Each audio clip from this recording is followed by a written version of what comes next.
Welcome. This is Monty, and you are? I'm Carolyn, co-owner of DPL Surveillance Equipment. We run a full-service surveillance and security equipment company. We have lifetime guarantees and warranties on all the products. And we have 24/7, 365 tech support, customer service, and we have gift cards, layaways, and rentals. And go ahead. And of course, you can purchase our items. Okay, we have perhaps one of the largest inventories of items that not only can you buy, but you can rent as well. In addition to a very large video library, right? Oh, yeah, definitely. And articles. And let's see. Now, this particular session, we're in one of our favorite coffee shops, and I don't know how strong the signal is right now. Let's see if we can. Because I'm getting an indicator that we got a weak signal, and I just want to see how it's going to turn out.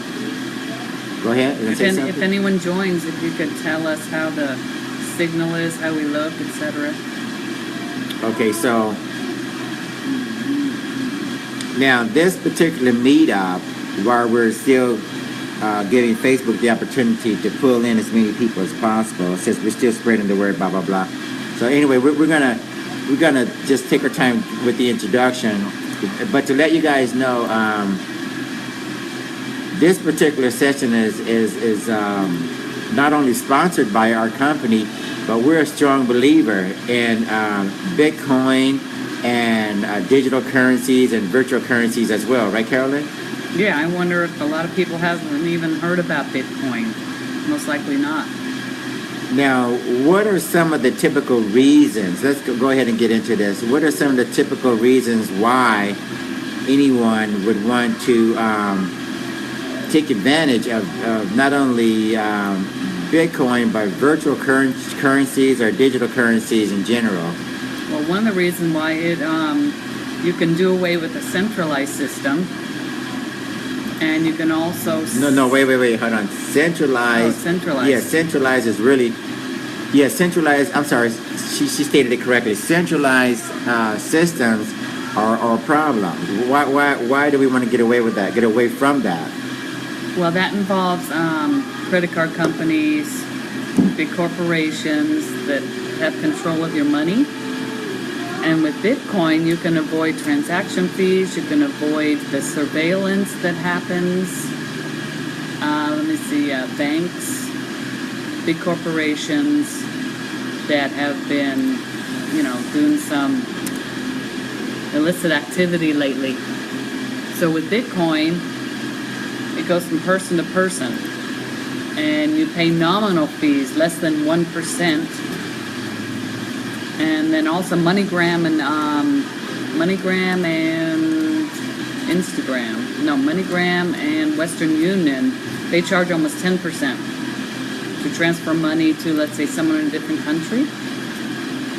So you can save a lot of money, and you can avoid the middlemen, which are the banks, corporations, etc., having their hands in your pocket, so to speak.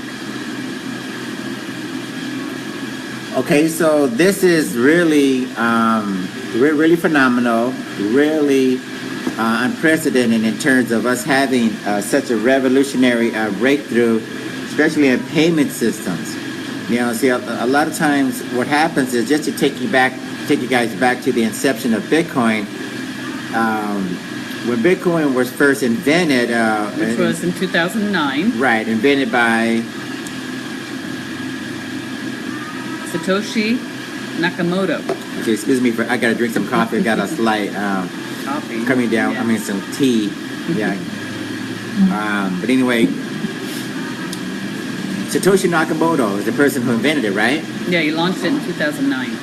And he was attempting to rectify some particular problems. We have some particular issues that need to be resolved. And a lot of you guys probably are unaware of the fact that there's even a problem. But before you come up with a solution, you typically have a problem.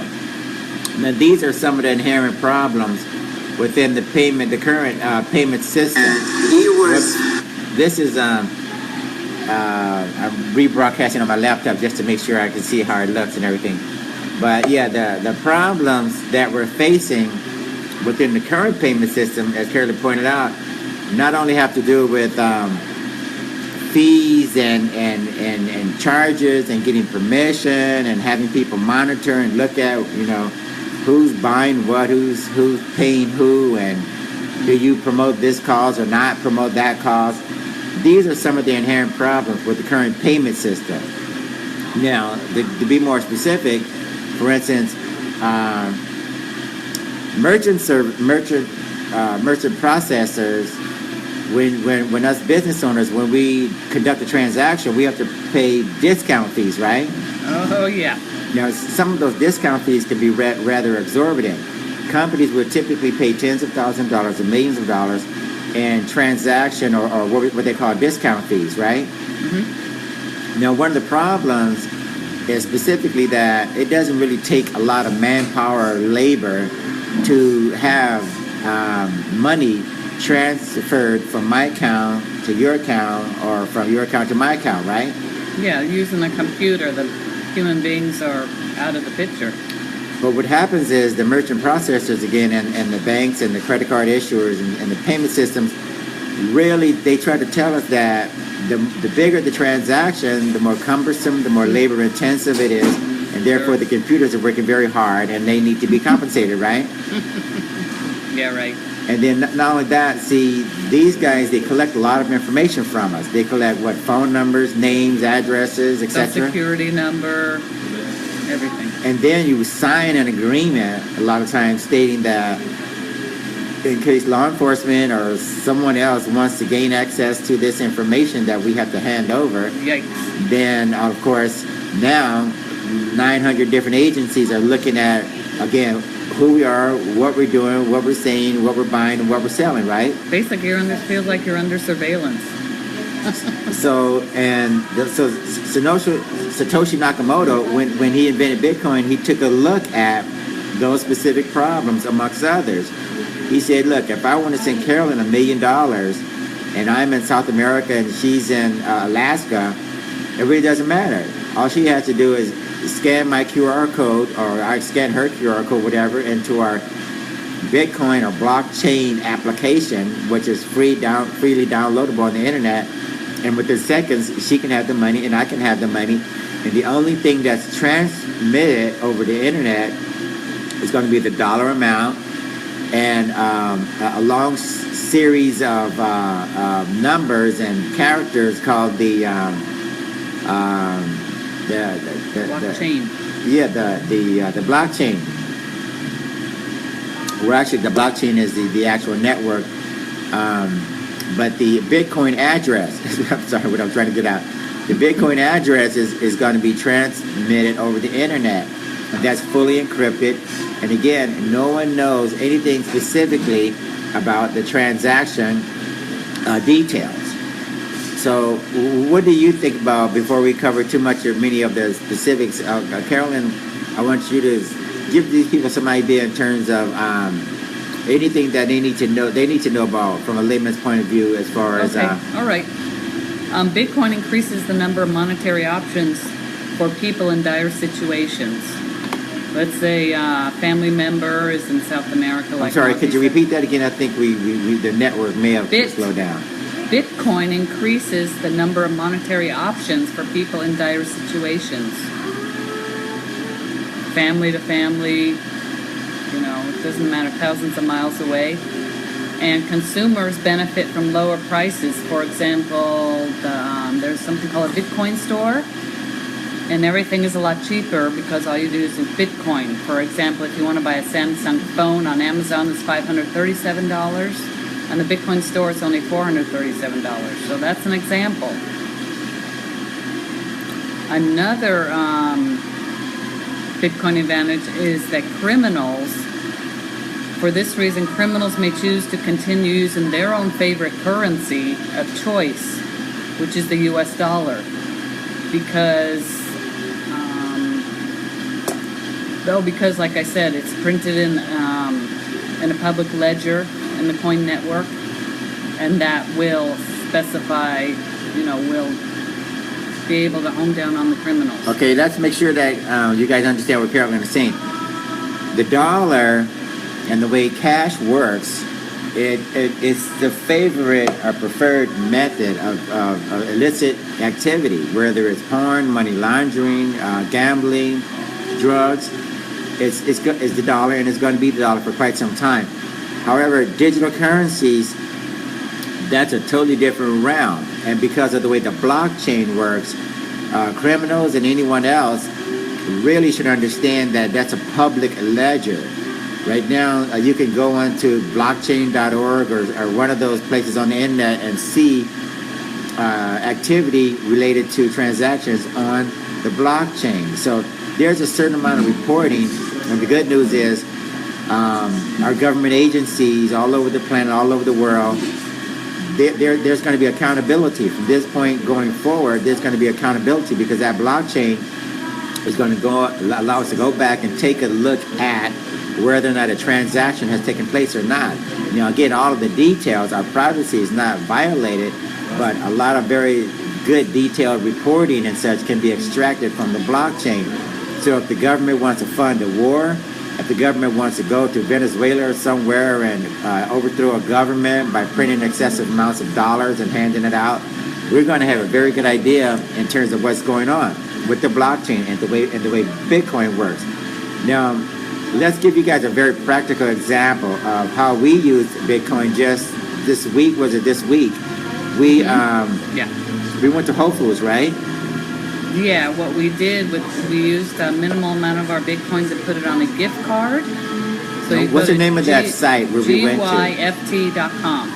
Okay. GYFT.com. And then what do we do? You can put it on a gift card, and then you can go anywhere where you can specify Target, Whole Foods, and you can use it there.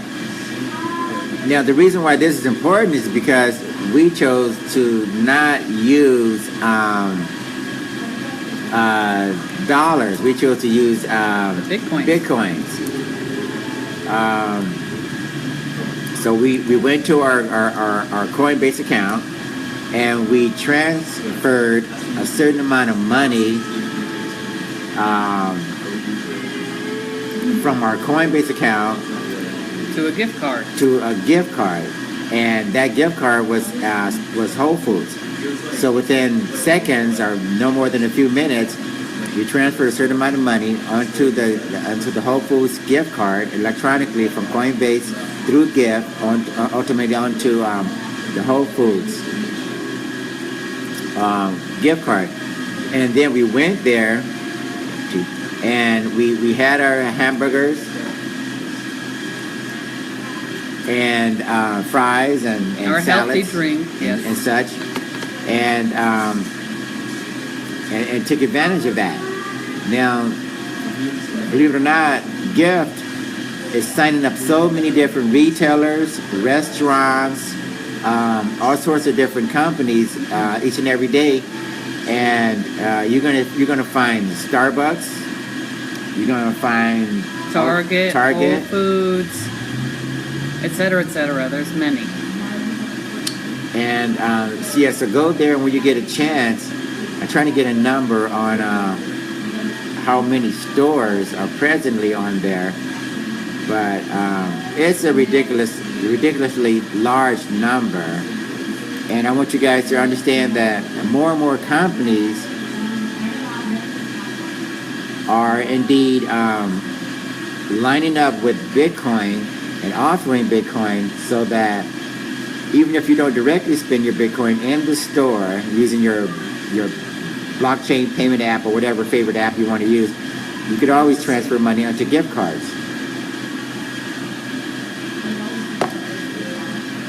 Now, when we first started using Bitcoin, we sent out to all of our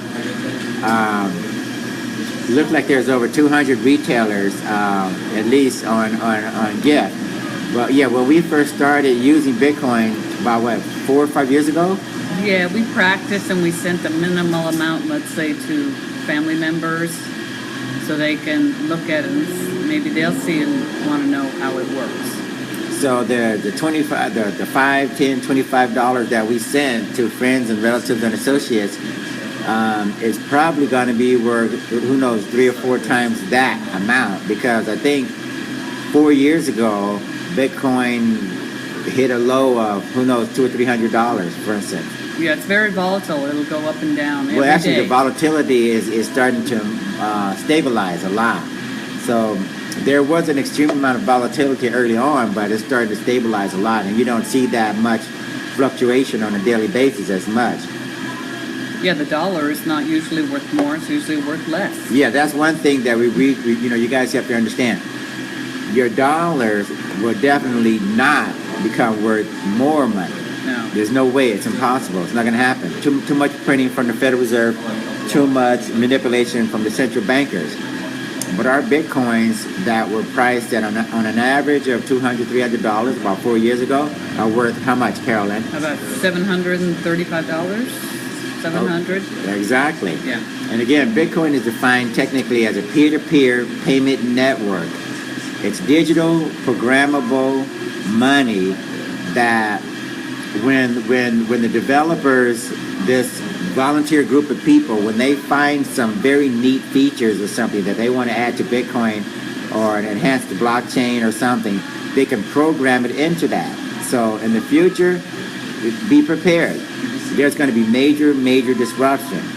Notaries, accountants, people in the bookkeeping profession, for instance, they probably should start looking for better jobs or other jobs, because a lot of this can be programmed onto the blockchain by way of Bitcoin, and believe it or not, you'll be able to keep your records and transactions using apps that are specially designed to do your reporting, your bookkeeping, and accounting for you. One of the applications that a lot of people throw about as such, like for instance, if you have an automobile payment and that payment transaction is actually maintained on the blockchain through a smart contract, my car will automatically know each and every time that I've made a payment. And sometime after so many payments, my car is going to say, okay, now you are entitled to the pink slip. That pink slip will automatically transfer from the institution that financed the car into my own account, wherever that's going to be, or to me one way or the other. And that car would definitely not be able to lock me out if, let's say, that I didn't make my payments on time. Again, this smart contract, which can be programmed into the blockchain, will say, this guy is behind on his payment on his house, his car, boat, or whatever, and he's no longer entitled to access to that particular asset. What do you think about that, Carolyn? Oh, wow. That's interesting. So, again, you guys, there is no, conceivably, there is no limitation on what we can do as far as enhancing the way the Bitcoin works and the blockchain interacts with it. And just make sure you understand that we'll be in control. Yeah. Children in the that are coming up now, they're going to laugh if someone tells them that a payment, for instance,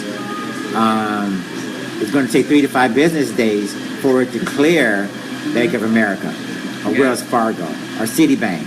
Oh, Wells Fargo, that's another story right there. Right. And that's not going to happen, okay, in the future. Children would say, what do you mean walk into a branch of a bank and do a transaction? Or actually handle cash. Right, because they'll say, look, no, wait a minute, I got this app on my phone, and this app allows me to get a mortgage, finance a car, contribute to mothers in undeveloped countries and help them start businesses, and fishermen in Ethiopia and rice growers in Southeast Asia or something, we'll be able to send money back and forth within minutes. And the fees are like fractions of a penny, okay? And it has nothing to do with the dollar amount, has nothing to do with who you are and who you're sending to and where you came from, or anything, any of that. Yeah, no personal information. And as another practical example of how stupid the system is, we had a customer that was trying to use a credit card, which was fully verified with the bank, the credit card issuer, and the customer. Because I'm an expert, we've been doing this for 20 years, and we know how to tell whether or not a transaction is safe or secure or not, right? So what happened was the bank, Wells Fargo, even though we went through their payment gateway service, that their partner, actually Wells Fargo didn't want to accept the payment from the gateway provider. They told us that they did not want to take the risk of this $50,000 payment.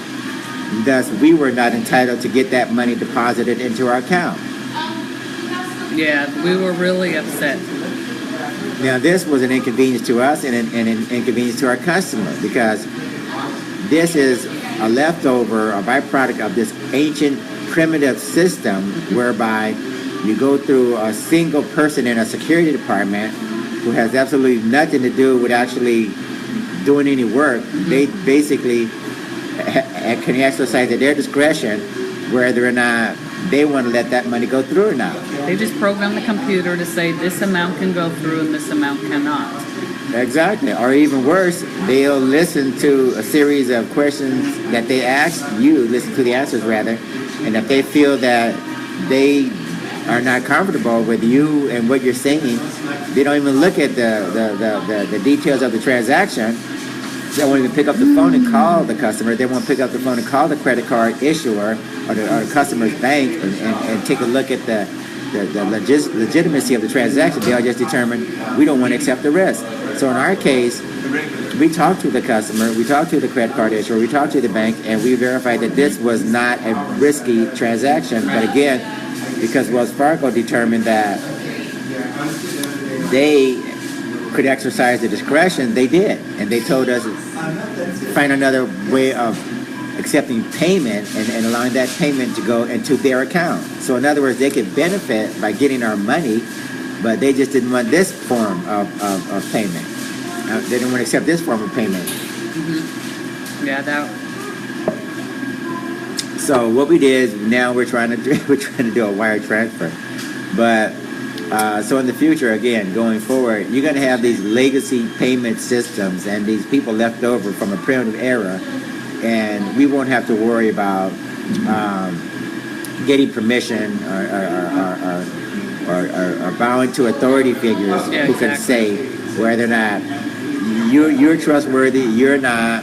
We know you, we don't know you. This is our money, not yours. Exactly. We're just trying to make a living here. Right. Now, we have some apps on our phone. Let's see if we can figure this out. We have some apps on our phone, on our cell phones. The apps that we like, one of the apps that we like is called the blockchain. That's all you use, is an app on your phone to transfer the money. Now, it's very simple. Right. There's a company called Blockchain, I think it's blockchain.org. If you go to your favorite app store,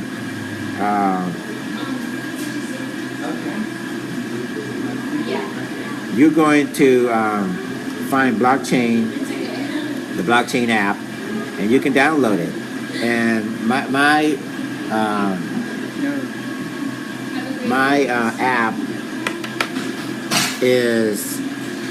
has a small amount of liquid cash that I like to keep on hand, just in case I want to do a transaction. Okay.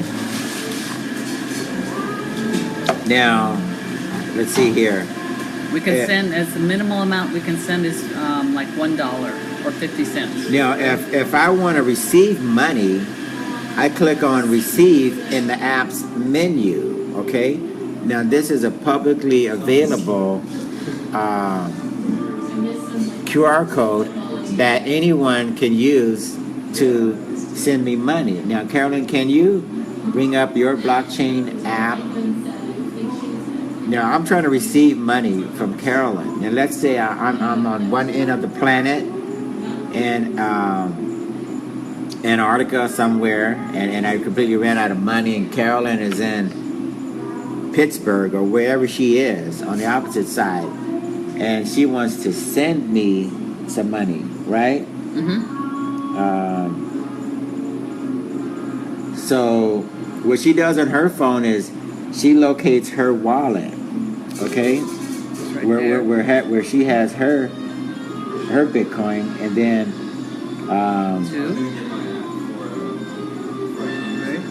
let me see.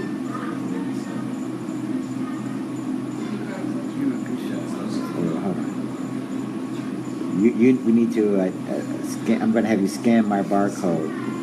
How do we do that? So that one. Okay, we're gonna use her phone, the camera on her phone. No, wait a minute. Gotta go this way. Oh yeah. Okay, she. Well, hold on one second. Make sure we got to make sure we don't give away the wrong information. Yeah. So she. Okay, that's okay. You can show them that. Okay, so she scanned From my Carolyn from to- Carolyn to that's my Bitcoin address or part of it. Okay.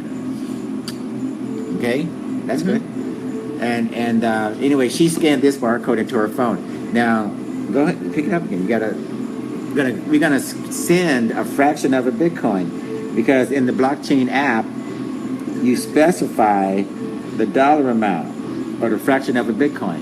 $1. Yeah, $1 is fine. So she's gonna send me $1 just for demonstration purposes. Continue. Yeah, continue. Okay. So right now it's just asking her to confirm the payment. So she looks at the dollar amount, and the fee is 0.09. 0.09. That's Okay. like not even 9 cents. Okay, so let's go That's ahead like and 9/10 of a cent. exactly, and it doesn't matter. 9/10 of a cent. It doesn't matter that it's $1 or it can be $1 million. It Yeah. doesn't matter, and it doesn't matter where we are or who we are. Okay, now send that to me. Okay, do you still have that? Okay. Now it's prompting her, just so you know what we're doing, it's prompting her for a password to make sure that, Sending. okay, now look, I got a confirmation. Go so fast. Well, I'm going to show it. Successful payment. Okay, and on my phone, it clearly shows that I got a text message. It says that I'm receiving $1 or 0.000143063 BTC, which is the amount in Bitcoin. Since Bitcoin is priced at $700, she sent me a fraction, okay, of that $700 value Bitcoin, and she can go through her transactions at any time and verify what she sent me, and I can look at my transaction or history list of my transactions and verify as well that this has indeed taken place. So again, government agencies and central bankers all over the planet are really going to have a tough time with this concept because I have the money. They don't have the money. They don't have any opportunity to get in between this transaction and monitor it, stop it, modify it. It's impossible. But just so you guys will know, you cryptographers out there, you know full well that Bitcoin has never been hacked. There's Bitcoin actually has a market cap of let me see if I can get some specifics for you.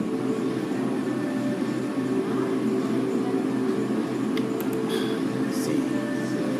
That was pretty seamless. Yeah, that was basically, that's a demonstration of how easy this is. Yeah, so you can engage in commerce without surveillance. It's pretty cool. MoneyGram and TransUnion, they charge like 10% of the money you want to send, which is very high. They do nothing, really. And those guys actually, the more remote place you are on the planet, the higher, the more your Fees are going to be. fees are going to be. So that is the opposite of what you typically would expect. The people who need money the most, the people Right. who need to get access to the banking system, the 4 billion people that are hurting the most, those guys are going to pay more money to get them banked, what we call banked, or become a part of the banking system. Okay? So that's ridiculous, you guys. That's what we need to prevent. Yeah. And the quicker we can get everyone into the banking system, just so you guys know, Bitcoin has a market cap of $11.9 billion. This is some very specifics from our CoinDesk website. Go to CoinDesk, CoinDesk.com, and take a look at articles about every conceivable bank on the planet. And every corporation pretty much is trying to figure out how to get on this bandwagon of Bitcoin and blockchain before they get run over or get put out of business. For example, there was, I think there was a war in Syria. I don't know, it was a year ago, may not have been Syria. But this one lady had written a sign saying, accept Bitcoin, and she put her Bitcoin address. And I went ahead and donated money for them because they were being impoverished. They didn't have any food or water. So I sent them like $5. And I'm sure other people did the same, you know. And just like I held up my QR code, the people in Syria, the people in, there was an incident in Cyprus. There was an earthquake or something in another country. The victims, if they could hold up a QR code, open up a Bitcoin account, and just show a QR code on TV, on the news or something, that's the only thing we need to see. And believe it or not, within minutes, I could send them $50. I could send them $500. It doesn't matter. Okay. We don't have to go through Blue Cross or what is it? I'm sorry, Red Cross, Red Cross, or United Way, or whoever. And you don't even know if they're getting the money either. Exactly. If you go through those big companies. Because it goes into their pockets, and it goes through their administrative process first, and then they determine ultimately how much is going to be received, or whether it's going to be received at all, right? Yeah, too many hands in the pockets. Now, I want you guys to know, since Bitcoin has a $11.9 billion market cap, that's sitting there. That's a honeypot for any hacker, anybody who thinks that they know how to compromise accounts and payment systems or networks or something. And if they're good enough to steal that, then they can have it. But as far as we can tell, over the last 7 years since Bitcoin came into existence, not one person has touched that Bitcoin payment protocol. Okay? Now, sometimes you hear hacks about exchanges where someone will take their money, their Bitcoin, and put it with a third party. That's totally different. But as you can see with me and Carolyn, we have apps on our phones. That's where our money is. And our encryption, our passwords, and security protocols are put in place by us. That means every single individual, every one of you guys out there can be a bank. You could be a bank and a banker, and you can have control. There's absolutely no reason for you guys to think that going forward that you don't have options. If I were you, I would probably experiment on just a small scale in terms of putting just a few funds, a little bit of funds into an application, putting in strong passwords and PIN codes and such, and give it a try and see what does it mean to be a banker. What does it mean to replace Citibank and Wells Fargo and all of the other guys, and Chase, JP Morgan. See, these guys are shaking in their boots right now. And AIG. Exactly. Now, what else can we cover? CoinDesk, again, is a good information source where we can get information about breaking news, for instance, in the Bitcoin space.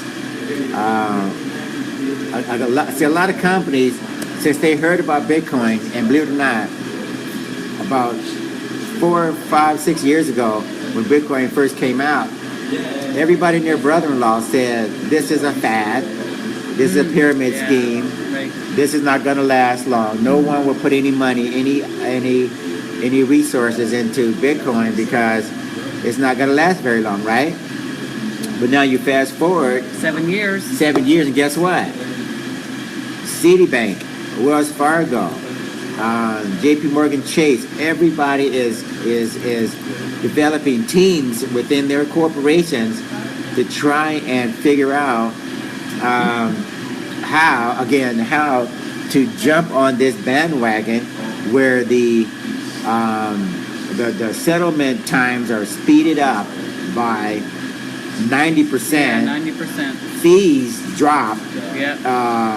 Costs and expenses drop 90%.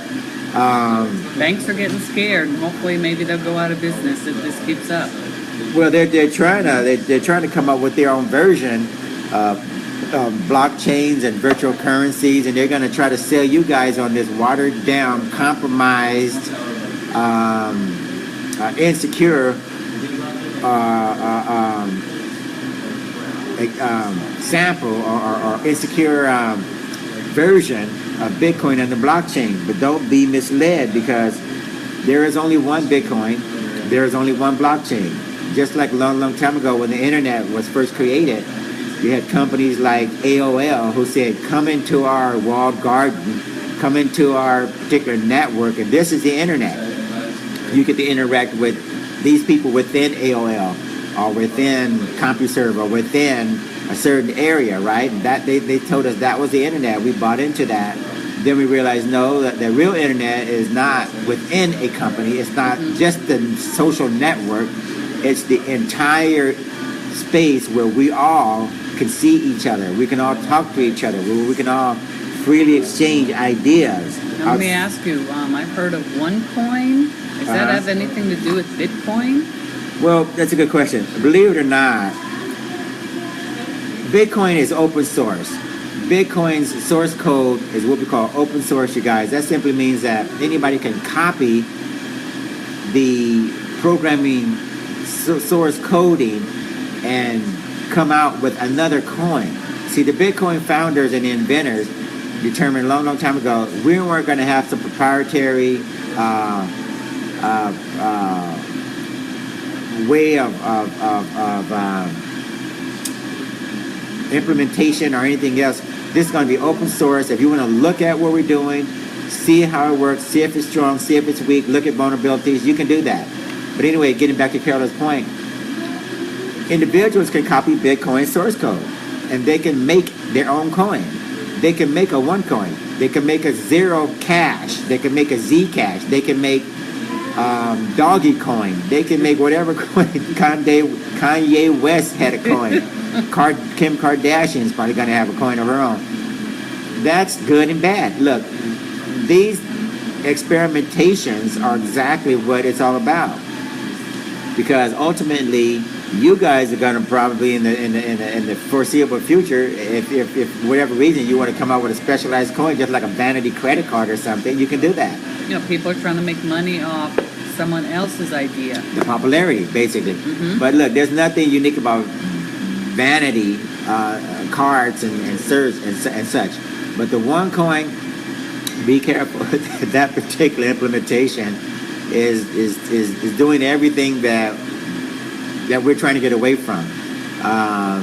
For instance, the company, the founding people are in Bulgaria, and you can't touch them. You send your money to some accounts in Bulgaria, not subject to the rules and regulation or laws or scrutiny of the United States, and you're probably going to get taken advantage of, just like a lot of people that we know that they don't have anything to show for the monies and time that they spent going to work with the OneCoin.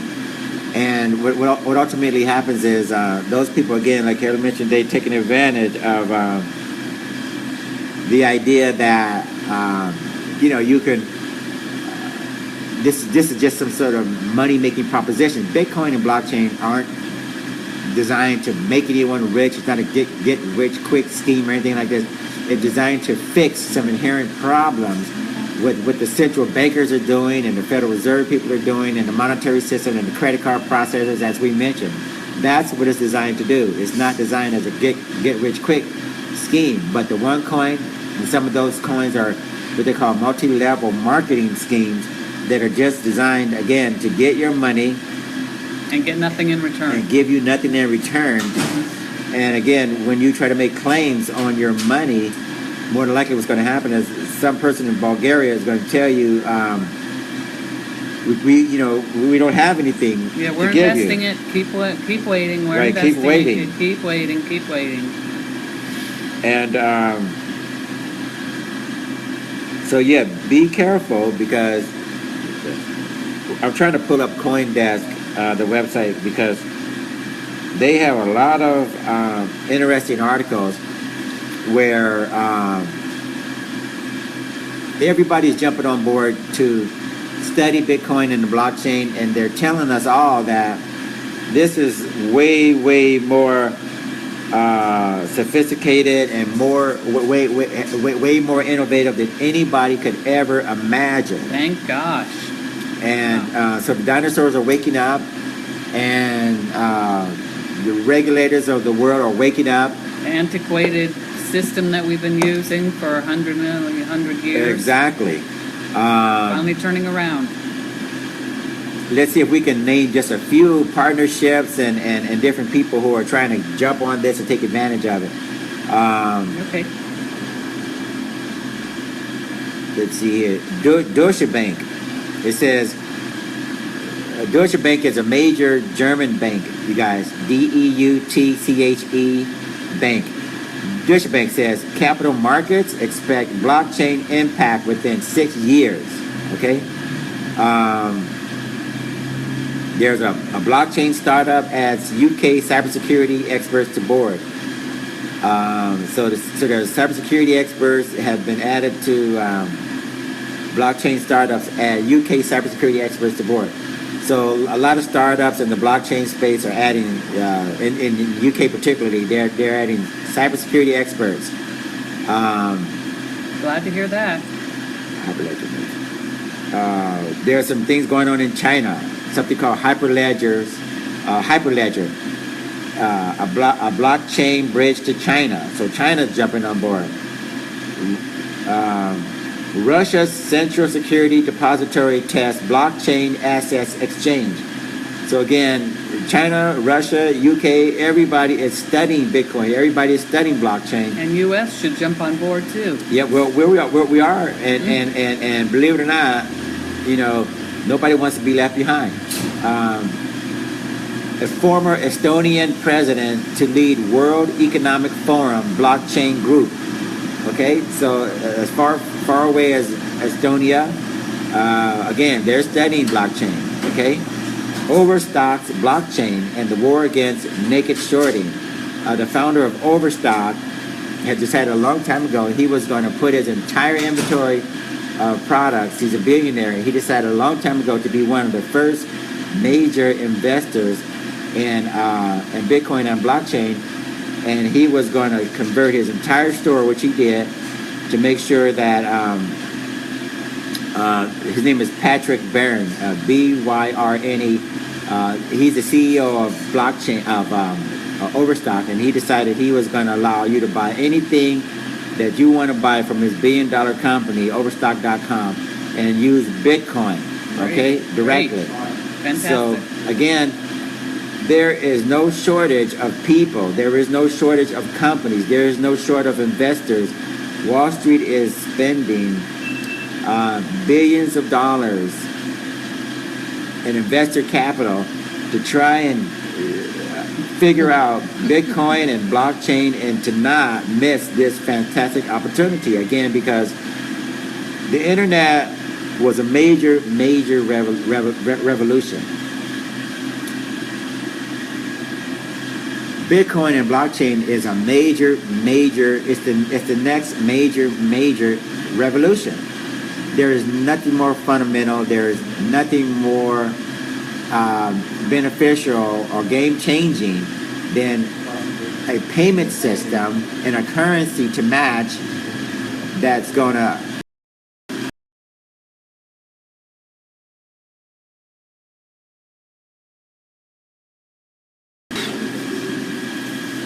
guess we're back for now. Anyway, Can you repeat what you said? What did you say? I don't remember what it just said. It's called freedom. Oh yeah, it's called freedom, everybody. Sorry about that. That's what Bitcoin equals to us. Freedom. Okay? So you don't have to be a libertarian. You don't have to be a conservative. You don't have to be a Democrat. Republican. All you want to do is be a freedom-loving American, for instance, particularly, and not even so much American, because this is international in scope, and this is going to have major, major ramifications going forward. So, again, study as much as you can about the Bitcoin, about blockchain. Go to CoinDesk.com. Go to BitcoinMagazine.com and start reading and start talking to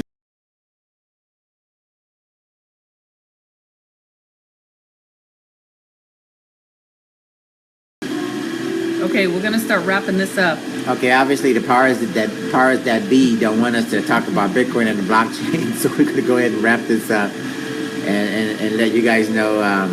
If you have any questions, comments, suggestions, give us a call. Bitcoin's the one and only. As we say at the conclusion of each and every session, invite a friend, a relative, associate, enemy, anyone.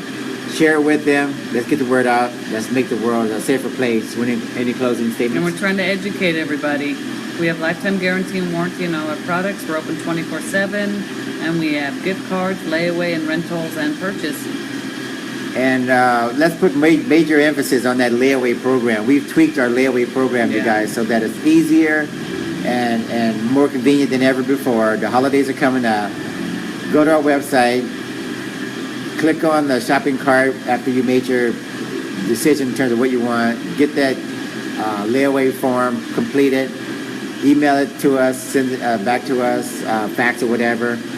Or we'll take your layaway online. It's that easy, or over the phone. And you'll be ready for